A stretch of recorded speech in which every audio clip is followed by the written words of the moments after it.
ये प्रतियोगिता का एक बिल्कुल नया प्रारूप था। तीन लोगों की टीमें जंजीरों से बंधी थी और पीछे हटने में असमर्थ थी। अखाड़े में उतरते ही जमीन पर मौजूद हथियार उन्हें छेद कर मार डालते। विशाल युवानपान अखाड़े में बाहों जितनी मोटी जंजीरों से सुअरों का राजा बना हुआ था। तेज शिकारी नीचे जमीन से चिपके हुए थे। आज 8 प्रमुख परिवार प्रतिस्पर्धा कर रहे थे।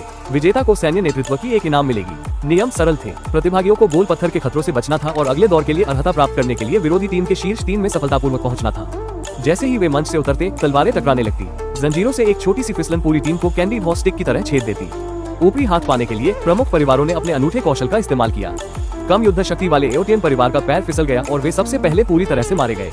हालांकि जैसे ही कर्मचारियों ने अपने हथियार घुमाए, आगे चल रही टीम पीछे पहुंच गई और 8000 पाउंड के लोहे के गोले 4 दिशाओं में केंद्र की ओर लुढ़के पूर्व, पश्चिम, दक्षिण और उत्तर। महत्वपूर्ण क्षण में जिक्सवान परिवार ने प्रतिद्वंद्वी को रोकने के लिए अपने कटार का इस्तेमाल किया।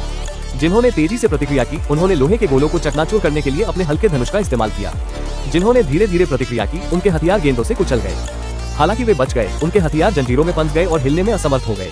अप्रत्याशित रूप से टूटे दिलों की इस जीवन मरण की लड़ाई में डोंग येलोग, एक अजीबोगरीब लेकिन दयालु अभ्यासी, अन्य खिलाड़ियों की सहायता के लिए आया, जिसने लगभग अपनी ही टीम को खतरे में डाल दिया।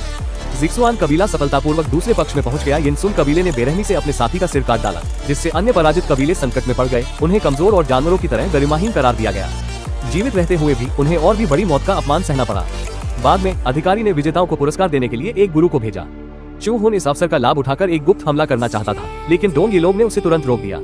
इसमें बहुत सारे लोग शामिल थे और अगर वे एक ही वार से नहीं मार सकते थे तो दोनों पक्षों को हार माननी पड़ती। छोटी बहन ये समझकर तुरंत मुस्कुराते हुए उसे मनाने आए। चू हुन अपने गुस्से को दबा सकता था और चुनौती के दूसरे चरण को स्वीकार कर सकता था। उसने युवा सम्राट से मिलने और चू परिवार से व्यक्तिगत रूप से बदला लेने के लिए अगले अवसर की प्रतीक्षा करने की कसम खाए। अगले दिन 3 दल दीर्घायु घाटी पहुंचे। इस बार उनका मिशन दीर्घायु गोलियों को हथियाना था। हालांकि जैसे ही जिक्सवान परिवार गुफा में दाखिल हुआ, वे अनगिनत चू हाथों में उलझ गए। चू हाथ फिसलन भरे और हठी थे और उनके कटार हथियार अपना लाभ खो गए थे। तीनों महिलाओं को गुफा में घसीटा गया और वे चू हाथों के लिए जैविक पोषक बन गई। ये बहुत अफसोस की बात थी कि इतनी कम उम्र में उनका ये हाल हो गया। उसी समय यिनसुन परिवार को दीर्घायु बम मिल गया, लेकिन वह भी चुशु द्वारा नीचे फंस गया। बलवान छोटी बहन ने तुरंत उसे छीनने का अवसर लिया, लेकिन अप्रत्याशित रूप से उसने दीर्घायु बेल सांप का पीछा करना आकर्षित किया। ये पता चला कि लाझाओ शाही परिवार ने बेल सांप के सिर पर एक मुकुट स्थापित किया था, जिसमें एक दावजी था। एक बार जब बेयान के साथ युद्ध शुरू हुआ, तो उन्होंने जानबूझकर मुकुट को खींचकर बेल प्रणाली को सक्रिय कर दिया, जिससे बेल सांप यौन रूप से उत्तेजित हो गया और मनुष्यों पर हमला कर दिया। बाद में यह अक्सर गलती से अपने ही सैनिकों को घायल कर देता था और दीर्घायु घाटी में कैद हो गया। जैसे ही विचित्र अजगर ने उसका दाहिना हाथ चकमा दिया, बेल सांप संकरी गुफा में फंस गया।